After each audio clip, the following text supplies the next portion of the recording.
What if I told you that, behind the rhythm and soul of reggae legends, some stars faced extraordinary physical challenges that shaped their journeys?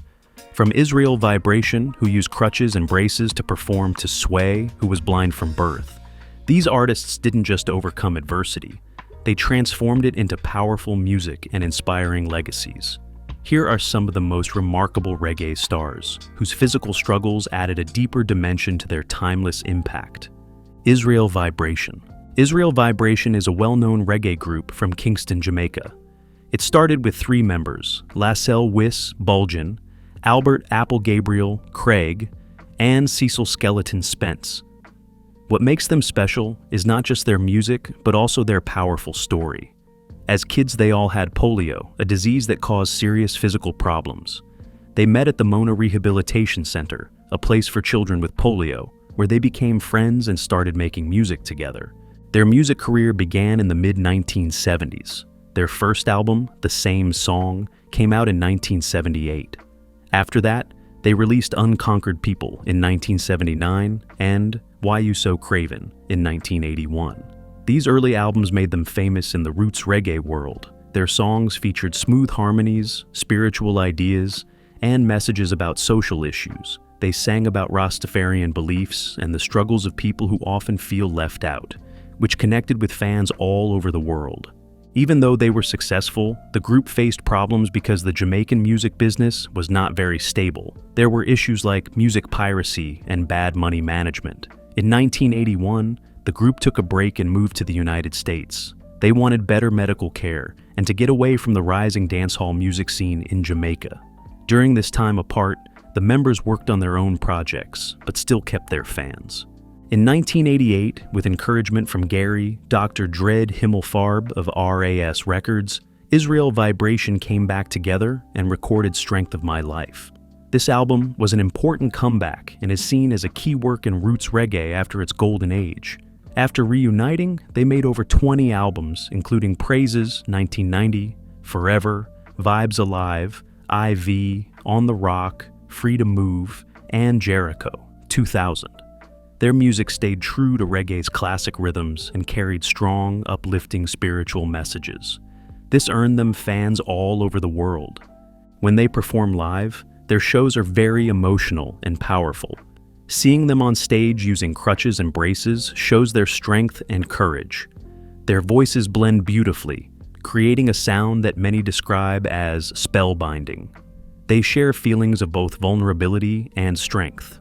The group's positive attitude and strong faith have helped them stay together and keep going through hard times. All the original members had polio as children. This disease caused paralysis and made it hard for them to move, so they used crutches and braces. Even with these challenges, they never let their disabilities stop them from making music or performing. Their life story is about winning over difficulties and giving hope to others. Israel Vibration has been officially honored for their work. They received the iconic award, Group Duo, from the Jamaica Reggae Music Industry Association, JARIA, showing how much they have influenced reggae music and culture. Their impact goes beyond just music. They represent Rastafarian values like resilience, unity, and staying positive. Reggae King. Reggae King, whose real name is Matthew Smith, was born on August 22, 1994, in St. James, Jamaica. He grew up in Montego Bay and found a love for music at a young age, inspired by stars like Buju Banton. As a teenager, he started writing songs and singing. Even though he didn't finish high school, he was determined to make it in music. His first step into the music world was in 2013 when he joined the Magnum Kings and Queens talent show using the name Ja B.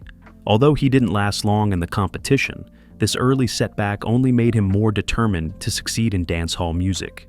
By 2016, Reggae King released his first popular song called Featherweight, which got a lot of attention online with over 1.4 million views on YouTube.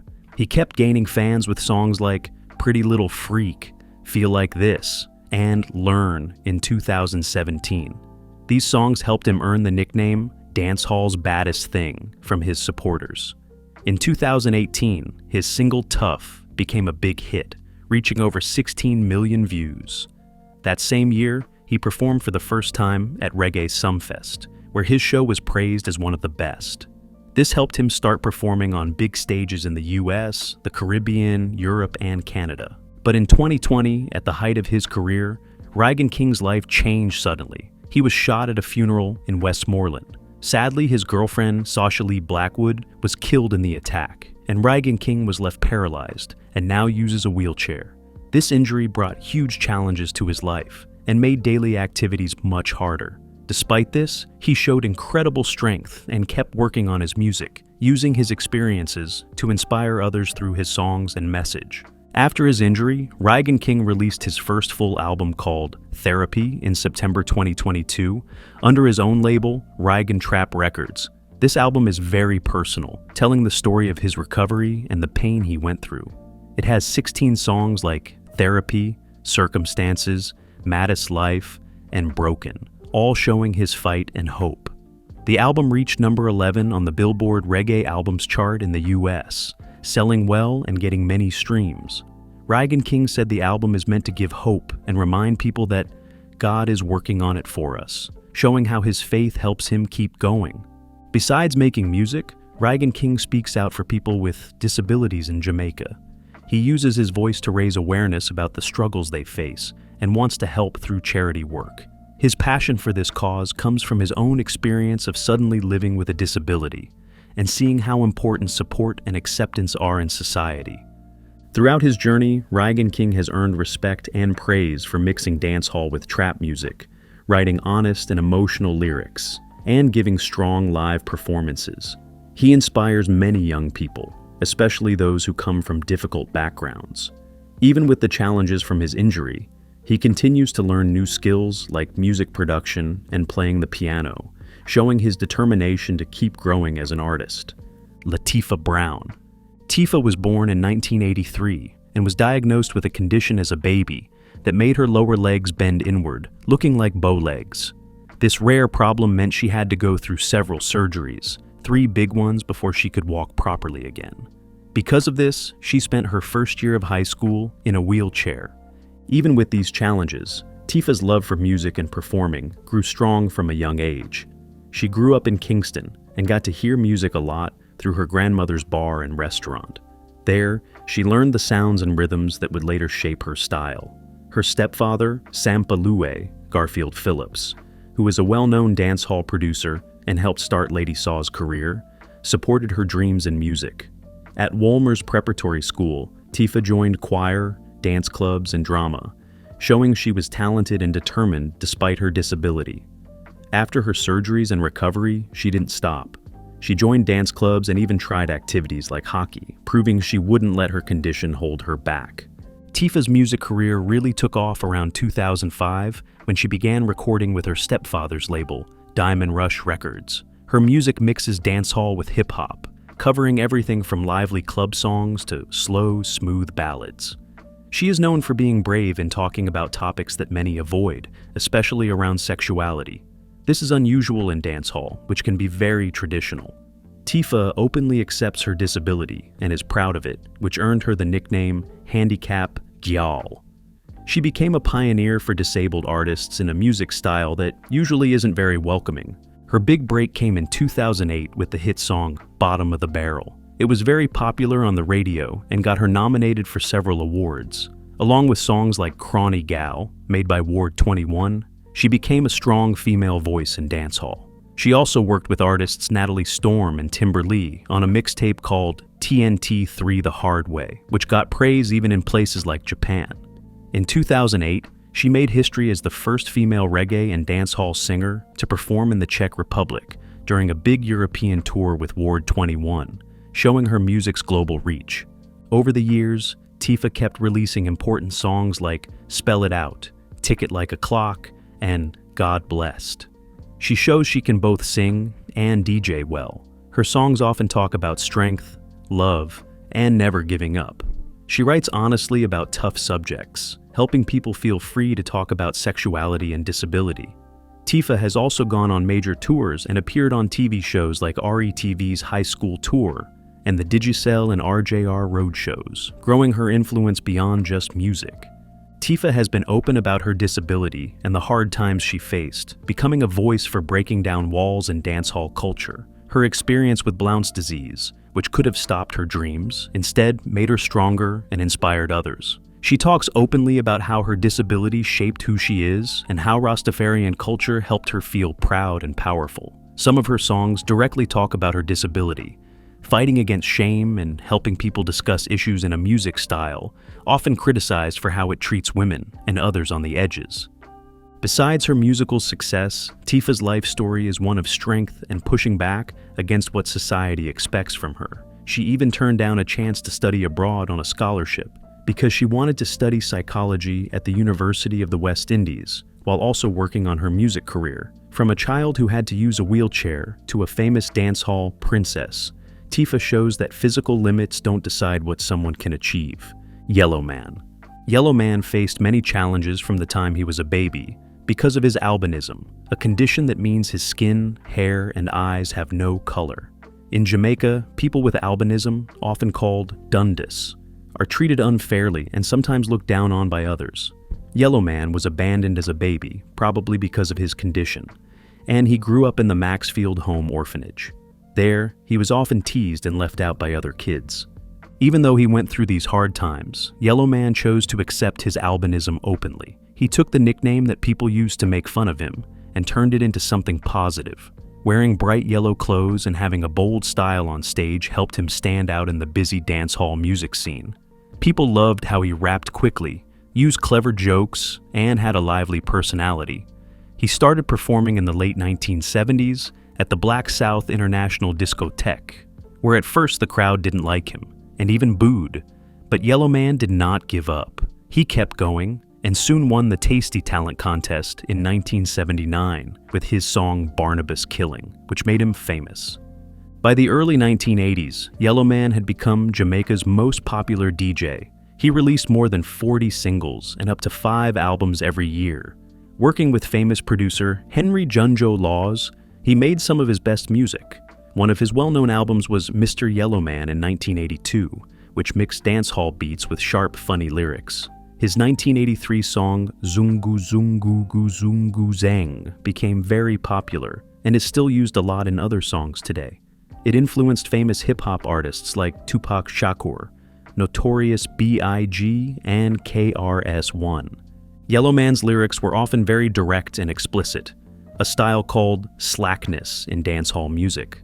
Some people didn't like this and criticized him, but he said he was just talking about real-life things that happen behind closed doors. His honest words and humor made him both famous and controversial. Many people saw him as a sex symbol, while others did not agree with his style. But Yellow Man's ability to take his albinism, a condition that could have made people ignore him and turn it into a special trait, helped change how people in Jamaica saw disabilities. He even called himself Jamaica's sexiest DJ, breaking social rules and stereotypes. In 1981, Yellow Man reached an important point in his career when he signed a contract with Columbia Records. He was the first dancehall artist to get a deal with a big US music company. This helped dancehall music reach people all over the world. But in 1986, his career stopped for a while when he found out he had jaw cancer and was told he might only live 6 more months.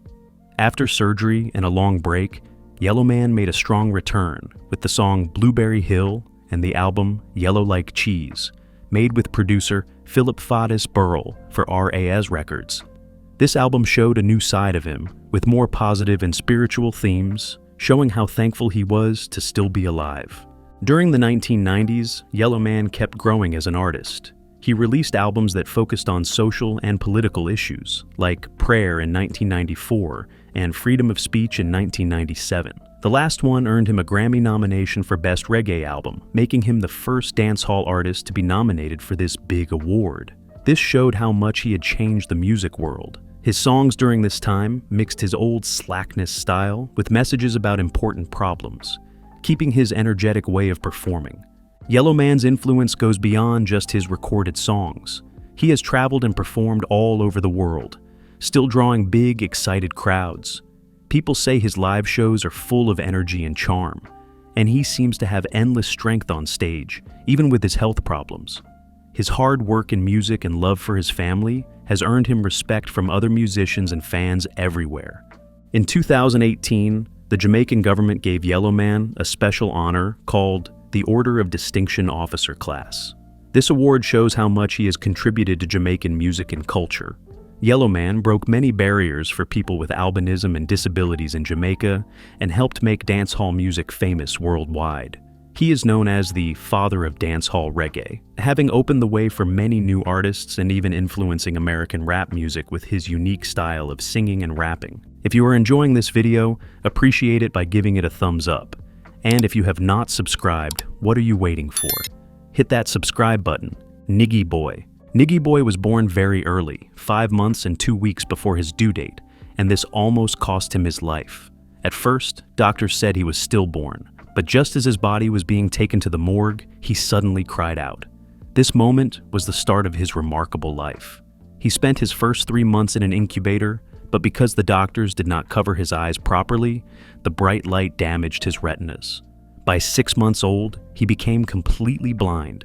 Even though he could not see, Niggy Boy loved music from a young age. He learned music at the Salvation Army School for the Blind, where he was the lead singer of the school choir.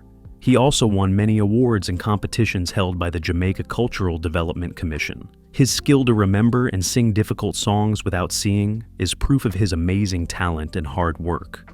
Growing up in Jamaica, he was inspired by reggae and dancehall music. He mixed the smooth sounds of reggae with the energetic beats of dancehall to create a special style that connects with people all over the world. Niggy Boy's fame grew quickly in 2022 when famous R&B singer Chris Brown noticed his talent on Instagram. Chris Brown called him super raw and shared his music with more than 145 million followers.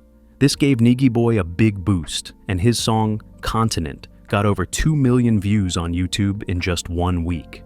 This made him one of the hottest new dancehall artists. His music, including popular songs like Judgment, Superwoman, and Single Spoil Boy, has been streamed millions of times worldwide. His blindness has not stopped him from creating music, performing, or connecting with fans. Besides music, Niggy Boy is also studying for a bachelor's degree in political science and history at Stony Brook University in New York. He balances his studies with his music career, showing his hard work and ability to manage different goals. He was also invited as a special guest to the New York State Assembly during Queen's Day in Albany. There, he was honored for his contributions to music and the arts. Assembly Speaker Carl Heastie praised his achievements and encouraged him to keep making a difference. Niggy Boy's story is about more than just music success. He also speaks out to raise awareness about the difficulties faced by people with visual impairments, especially in Jamaica, where support can be hard to find. By sharing how he became blind because of being born early and medical problems, he inspires others with disabilities to follow their dreams. He challenges what people think about what disabilities can or cannot do in music and life. His performances are full of emotion and power, capturing the attention of audiences even though he cannot see them. Niggy Boy's talent to memorize lyrics and perform live without seeing anything shows his strong musical skill and focus. He has worked with well-known producers like Irveshan, who has collaborated with stars like Travis Scott and Cardi B. These partnerships show how much Niggy Boy is growing in the music world. Sway was blind from birth, but her love for music started very early. She began piano lessons when she was just 5 years old. She went to the Institut National des Jeunes Aveugles in Paris, where she learned to play more instruments like drums and saxophone, and also trained her singing. This broad music education gave her a strong base to build her career, helping her become a skilled and flexible artist. Even though living with blindness brought many challenges, Sway never saw her disability as a roadblock at first. She says she was raised as someone who didn't have a disability, which gave her the confidence to chase her dreams without fear. But over time, she realized she faced unfair treatment. For example, some event organizers were hesitant to let her perform on stage, even though she could easily hold the attention of large crowds of 5,000 to 10,000 people. These situations show how people with disabilities often face ongoing prejudice, no matter how talented they are. Sway's music is strongly influenced by reggae dancehall and has reached many people across the Caribbean and the Caribbean community in France. She has released 5 albums, each one showing her unique style and dedication to the genre. In 2012, she won the Best Reggae Dancehall Artist Award at the Hit Local Awards. This prize honors Caribbean artists living in France and shows how much she had achieved, proving she could succeed despite her blindness. After moving to Saint Martin in 2019, Sway kept working on her music with hope and determination. Her latest single, Palage, shows how she continues to grow and stay committed to her art. More than just music, her story is an inspiring example that disability does not have to limit what someone can achieve. She talks openly about how she has learned to adjust her expectations and be kinder to herself, showing a mature understanding of living and working with a disability. Sway's journey is also part of larger efforts to promote awareness about including people with disabilities. For example, during Disability Awareness Day events in Saint Martin, groups like the Chamber of Commerce and Industry and Age 5 organize workshops to get businesses involved in disability issues. In this way, Sway not only breaks cultural and industry barriers, but also helps make disabled people more visible and empowered in the art world. Bob Marley. Bob Marley was a famous Jamaican singer and songwriter who helped bring reggae music to the world. In July 1977, when he was 32 years old, he found out he had a rare and serious type of skin cancer called acral lentiginous melanoma, or ALM. This cancer started under the nail of his right big toe. At first, Marley thought the dark spot under his toenail was from a soccer injury, which is a common mistake that delayed the right diagnosis and treatment. The cancer was only discovered after the spot got worse, and doctors did a biopsy. ALM is different from regular skin cancers because it happens in places without hair, and that doesn't get much sun, like the soles of the feet, palms of the hands, and under the nails. This type of cancer is more common in people with darker skin, so Marley's case helped raise awareness about skin cancer risks for people of color. Doctors told Marley he needed to have the affected toe cut off to stop the cancer from spreading, but Marley refused because of his Rastafarian beliefs, which see the body as sacred and whole. Instead, he chose a surgery that only removed the nail and some tissue around it. At first, this seemed to work, and Marley was able to keep making music. But over time, the melanoma spread to other parts of his body, including his lungs, brain, liver, and stomach. His health quickly got worse, and in 1980, he collapsed while jogging in New York City. Doctors gave him radiation treatments to try to shrink the tumors, but the cancer kept growing. Marley's fight with melanoma had a big effect on his life and work. Even though his health was failing, he kept recording and performing, creating some of his most lasting songs during this time. His music, which spoke about peace, love, justice, and spiritual strength, felt even more powerful because of what he was going through. Marley's choice not to amputate and to try other treatments in Germany, like ozone therapy and vitamins, showed his strong cultural beliefs and how medical options were limited or hard to accept back then. His condition got worse during a flight back to Jamaica in 1981, which had to make an emergency stop in Miami. Sadly, he died there on May 11, 1981, at just 36 years old, weighing only 82 pounds. The melanoma that took Bob Marley's life is a clear reminder that skin cancer can affect anyone, no matter their skin color, and that finding it early is very important.